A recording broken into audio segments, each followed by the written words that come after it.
Our speaker presented this morning on social media and its power for you as business owners is Michelle Reese. Michelle is a serial entrepreneur, a blogger under her brand Michelle Reese, My Life as a Latina Entrepreneur. Additionally, besides being a public speaker, she is a brand ambassador for companies wanting to grow their customer base among women, Latinos, and business owners. She might look familiar to you as she may have been in your house on TV since she is former news anchor for NBC4 and KTLA. Michelle received 16 Emmy nominations during her news broadcasting career, 5 Emmys, 4 Golden Mics, as well as LA Press Club Awards. Additionally, she received numerous commendations for her leadership and service to the community in a variety of roles. Now, her mission is empowering entrepreneurs to empower themselves. Please welcome LBA member and our guest speaker this morning, Michelle Reese.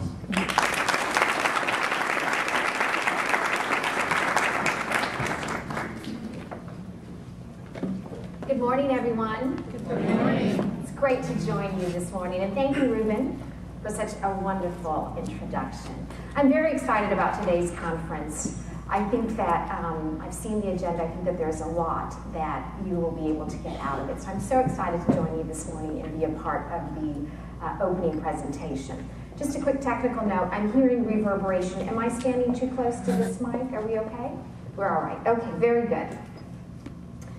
So I am a trend follower. I am not a trend setter. I'm typically the type of person who needs to watch, look, observe, really, watch how people are using things before I jump in. And so that's how I was with social media. And it wasn't until I felt like the ship is leaving the port that I was going to be left behind that I decided I better figure out this whole social media craze. And at the beginning, it was very overwhelming because, if you use social media or you've heard about it, there's LinkedIn, there's Twitter, there's Facebook, there's StumbleUpon, there's Flickr, there's YouTube, and there's RSS feeds. It's enough to drive you crazy. And so once I decided that I was going to jump in, I decided that I'm going to start with Facebook because it seemed to be the easiest one to start with. So again, I'm a watcher, observer before I actually commit to things. So I would watch the news feeds of my friends. And I wasn't really participating, but initially I was just watching. And at first, honestly, it seemed like a lot of inane chatter. For example, this is from one of my news feeds early on. I mean, I'd see a friend talk about that he wants a snack right now. Do I really need to know that? And on top of that, his friend then says, oh, try gummy bears. And by the way, I like to rip the limbs off and eat the heads first on gummy bears. I mean, seriously, this is kind of like my first introduction to social media and Facebook. And I'm thinking, okay, what is this really about? And then the poke thing. Anyone here on Facebook and the poke thing? How people want to poke you. I get messages, I've been poked. I don't even know some of these people. And I mean, it's just like enough to really overwhelm you. So I decided that I was going to really watch and then take baby steps. And the baby steps for me were eventually testing the waters by posting things like articles, pictures of events, things like that, things that I now in retrospect would consider safe, right? Nothing personal, safe. And the reason was I didn't want to reveal too much of myself. I obviously had privacy issues. And so that's how I felt, that's how I should approach it. I'm interested in this article, I'll share this article. But I started to realize that something wasn't working right because I wasn't getting engagement. People weren't responding, people weren't liking, people weren't commenting. And so what it took for me was a whole paradigm shift because coming from my news background, of course, it's all about who, what, where, when, and how. It's all about the facts. You're not supposed to opine, give your opinion. People aren't supposed to know how you feel about things, right? It's very objective. And then I started to realize, okay, that's not working in social media because people want to get a sense of who you are. And so I decided, as I started to watch more and more about the types of things that were generating engagement, I started to realize that it's about connection. And I started to focus on the fact that social media is really about the social part of social media, about being authentic, about being yourself, about telling your stories. And so, and that was truly, by the way, a difficult thing for me because we, especially coming from a news background, you have these personas, you have these images of how you want people to perceive you. And you put out this persona, but people don't respond to persona. People respond to who you are as a person, your stories. They want to know about you. How do you spend your day? I just met an individual, Eddie, who's one of my Facebook friends. And he said, oh, I knew you were going to be here today. And I said, really, how did you know that? He said, because I saw a picture on your Facebook page that you posted that you were sitting on the floor getting ready. I was using my computer yesterday while I was out and about at a summit, and I had 10 minutes, so I was sitting on the floor working, getting ready for today, so I posted that. And so he saw it, and he said, oh, I knew you were here, but it's about who I am as a person, what I'm doing as a person. In other words, it's removing the mask. It's not about who we want people to perceive us to be, it's who we really, really are. And so, once I realized that it's about being personal and authentic, then I experimented, reluctantly. And this is a post that I would say is probably the first personal post I put on Facebook. And it says, visited dermatologist, asked about anti-aging skincare. She says, there's an excellent product on the market called TNS, also known, and I kid you not, the penis cream. Okay? Yes, it's true, the penis cream. She explained it has human growth factors in it that are engineered from human foreskin. Okay, I'm usually not speechless. I was speechless. As I'm listening to her say this, all these thoughts are running through my mind. Penis? Whose penis? Foreskin? What foreskin? Whose foreskin, right? Once I picked my mallet off the floor. So I write, after I picked up my jaw from the floor, I pulled out my credit card and paid a lot for a small tube. Okay? True story. Okay? Got a lot of engagement. A lot. Like 100 plus. By the way, if you can see it, most of the posts that you can see here are from men. But I also got a lot of women commenting direct messages. In other words, they wanted to interact with me, but they didn't want other people to see their interactions. Like, I've been using it, I've been wondering about it, oh, tell me how it works, you know, all this kind of stuff. Right? Now, on the surface, this seems to be a post about cream, but it's really not. It's really about my concern about aging, right? That we all have. This was being authentic. This was being real. This is when I finally got it. And so when you're real, people want to connect with you. When you're in this persona mode, protecting your image, people sense it in their gut. There's a level of distrust, even if they're not thinking about it, even if they don't articulate it, but there's just this feeling inside of you. And so the magic about being authentic in social media is that it generates connectedness. And so, how does all of this relate to business? How many here have been to Portos? Love it, right? Is anyone from Portos here? Okay. So, this is Portos' Facebook page. Look at this picture, or pictures, right? It's about their family. It's about their employees. It's about their customers enjoying their pastries, those pastelitos, el pastel de tres leches, y tal, ¿verdad? You look at this and wow, this is really friendly, this is fun. This is telling their story. Portos isn't saying, buy our cakes and our pastries.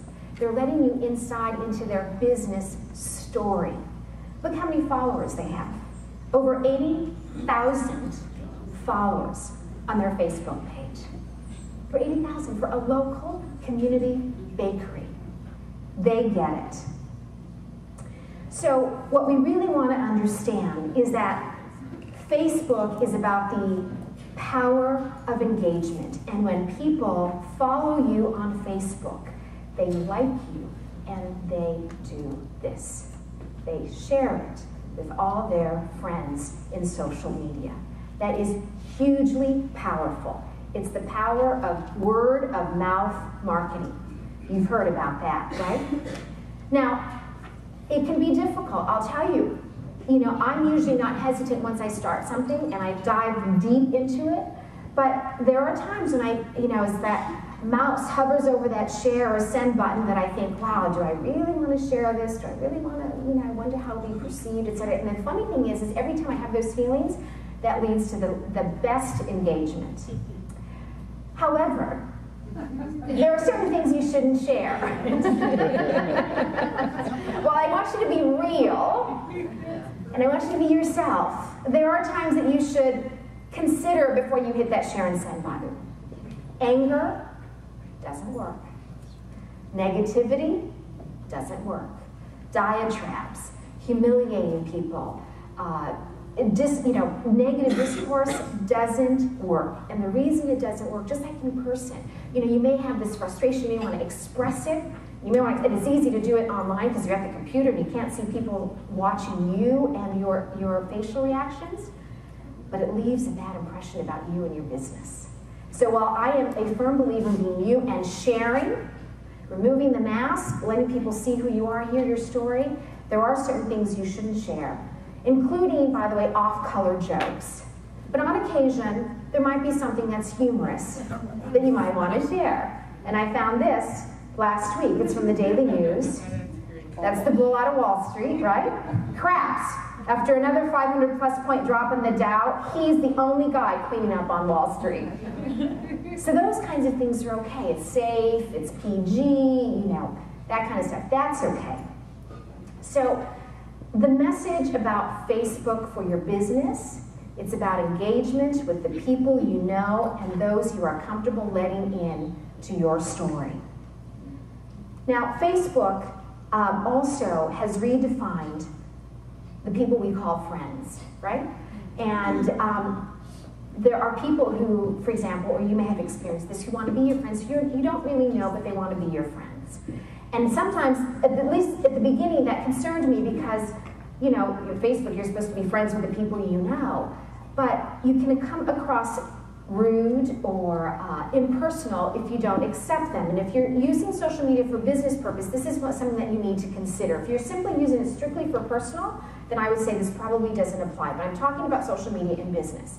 And so what I discovered is that initially I struggled because it's almost like I'm thinking, I'm letting someone be my friend who I wouldn't even necessarily shake hands with if I didn't know them in person, right? So there's a way to handle that in Facebook, and you can basically categorize your friends into groups, into what's called limited profile. What you see here on the screen is that you can accept people who you don't necessarily know as well and put them into groups, and then you can decide which posts and which information they see versus your family versus your friends, and you don't have to worry about coming across as if you don't want to be their friends or you don't want to be rude or those kinds of things. Now, you should consider, however, that a personal page in Facebook is probably not the best way to go if you have a business. There are these things called the Facebook business pages or celebrity pages, but in particular in this case, the Facebook business pages. So this is Zappos Facebook page. Anyone here use Zappos? Women, I'm sure. Any women? Oh, hey, girls, Zappos. You got to look at Zappos. It's great for shoes. It's wonderful. But here, so a Facebook business page is your company's voice. Your Facebook personal page is your voice. But your Facebook business page is your company's page, where your company employees engage, where your fans and followers engage, where they post about your products and they post about your services and things like that. So this is where you tell your story. Now, when people like you on Facebook, it's really powerful. It's almost like, it reminds me of Sally Fields, remember? Late 80s, accepting the Oscar. You really like me, you really, really like me. Remember? It got played on all the All the late night talk shows, that's what it's like when someone likes your Facebook page. It's basically a validation that the information and the messaging and the marketing that you're putting out there is working. They're engaging with you. They're interested in you, in your business, in your story. That is really powerful.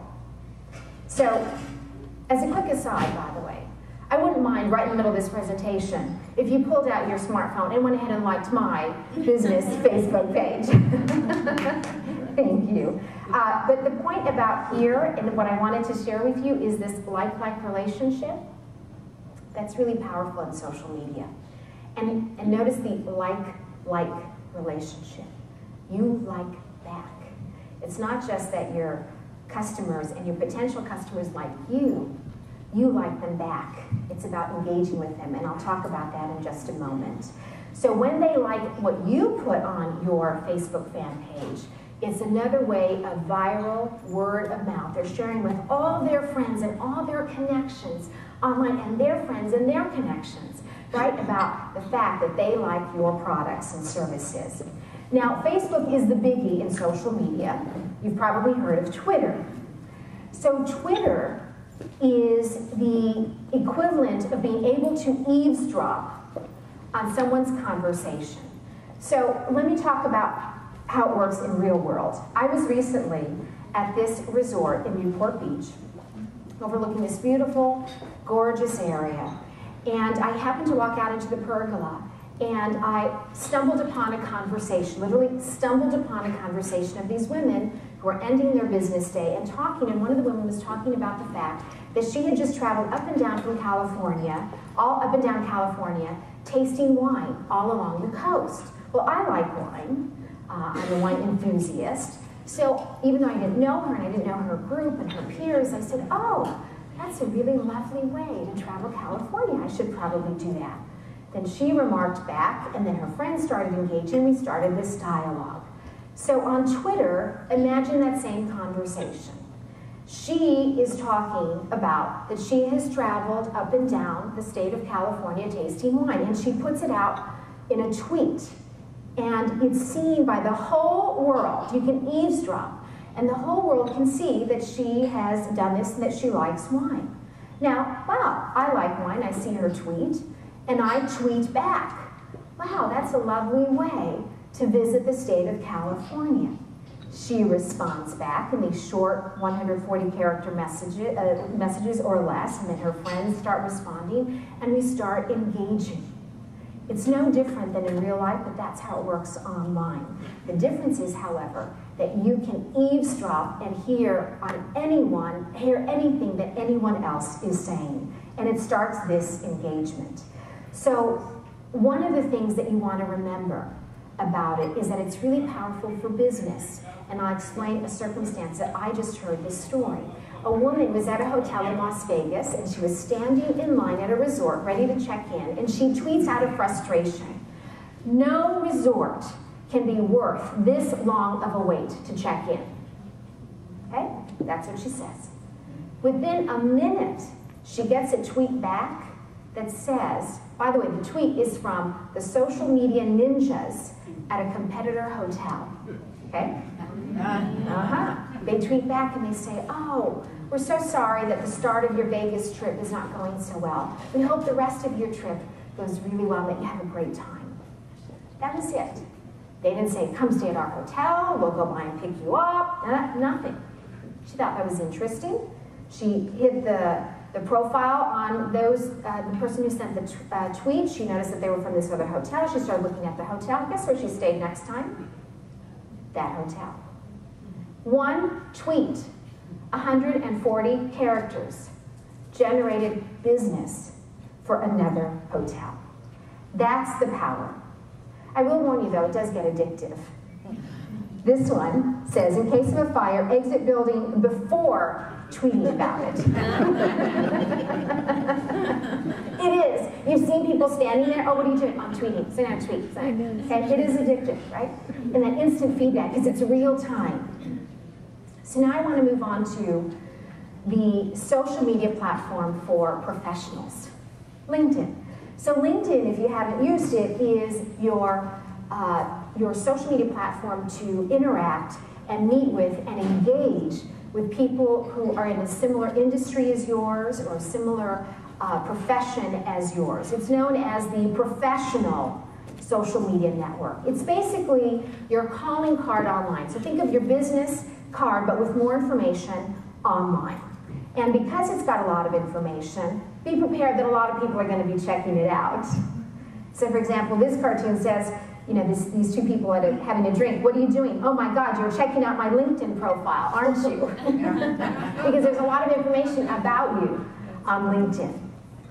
So the power of LinkedIn is being able to position yourself in the business world.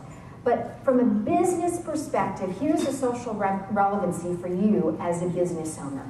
It's not just a networking platform, and it's great for that, by the way. You want to look at someone in an industry, put in the search words for that industry, and find someone in that industry. You want to look up someone in a company, you want to know who's working at a particular company or who holds a certain position at a particular company, you can find that out. If you want to try and locate someone to connect with to potentially talk about some potential business opportunities, it's great for that. What's really powerful about LinkedIn is that if you've seen it, it's the fact that everything that you do on LinkedIn gets spread through all of the connections those individuals have. So there are 100 million professionals on LinkedIn. So think if you're a business that provides a service-oriented type business, it's really, really powerful. Here's why. There are things on LinkedIn, for example, called LinkedIn groups. I belong to 50 groups. Your limit is 50 groups on LinkedIn. And this particular one, it's the Entrepreneurial Women's Network. So all of us are women entrepreneurs, and we share our knowledge, our expertise amongst each other. Now, we don't all know each other, but we are at least in the same space. We have a commonality, right? But here's the value as a business owner. You can position yourself as an expert.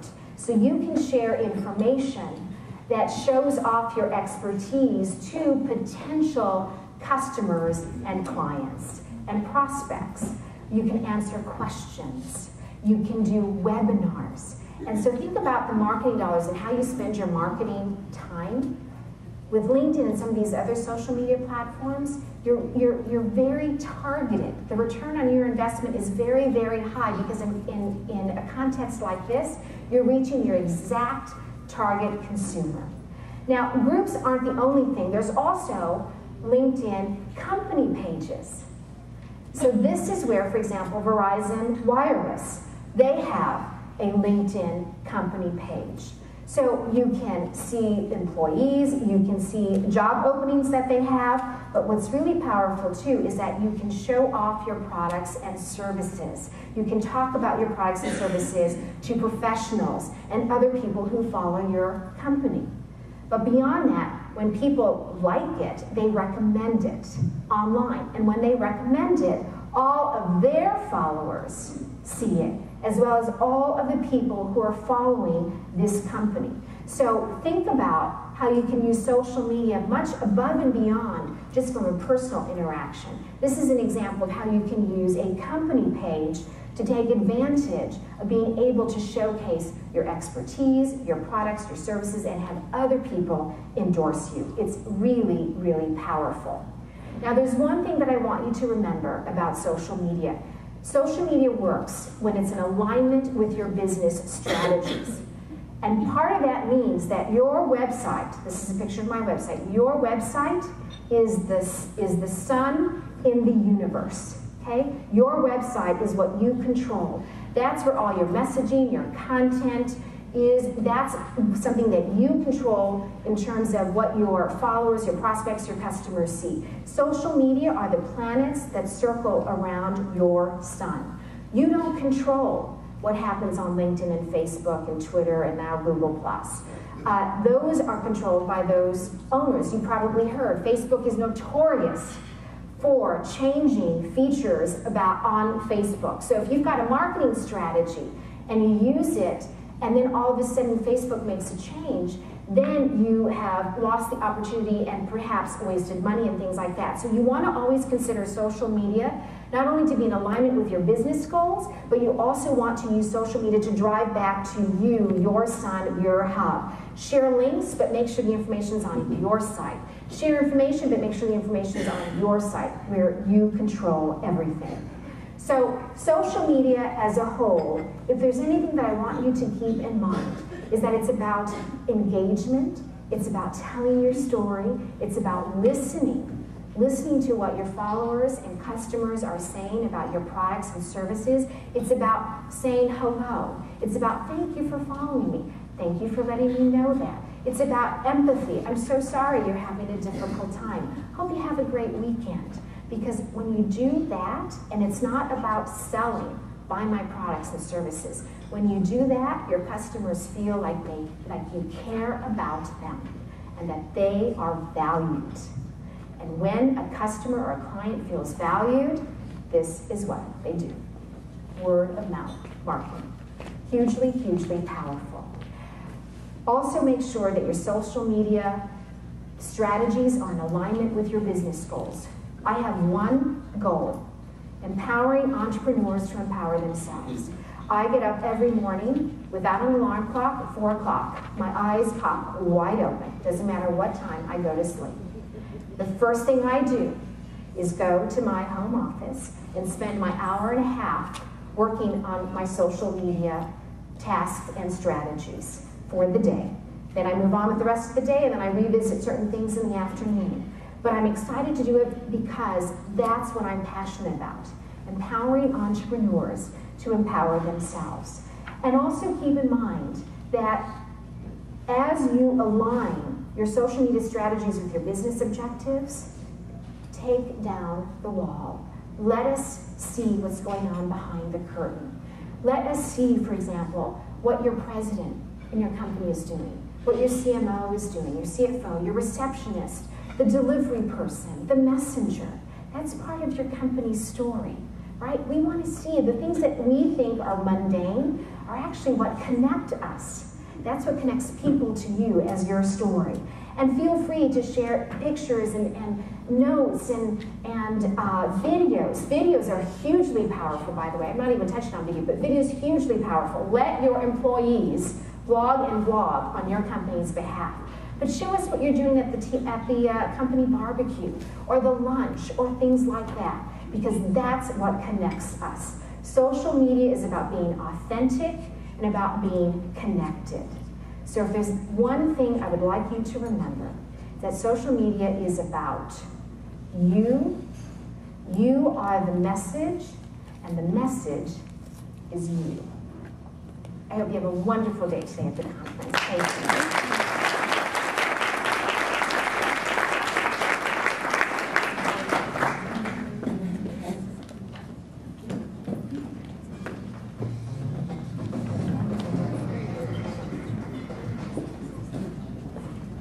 So we give her another round of applause. Awesome.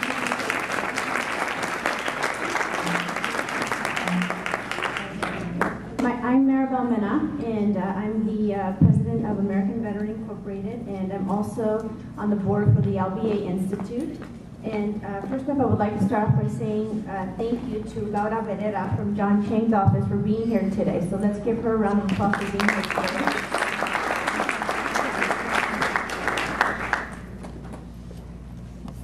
How we are device friendly, right? Mobile friendly, Yeah. and you mentioned briefly about social media. Social media is a big part now of marketing and customer service.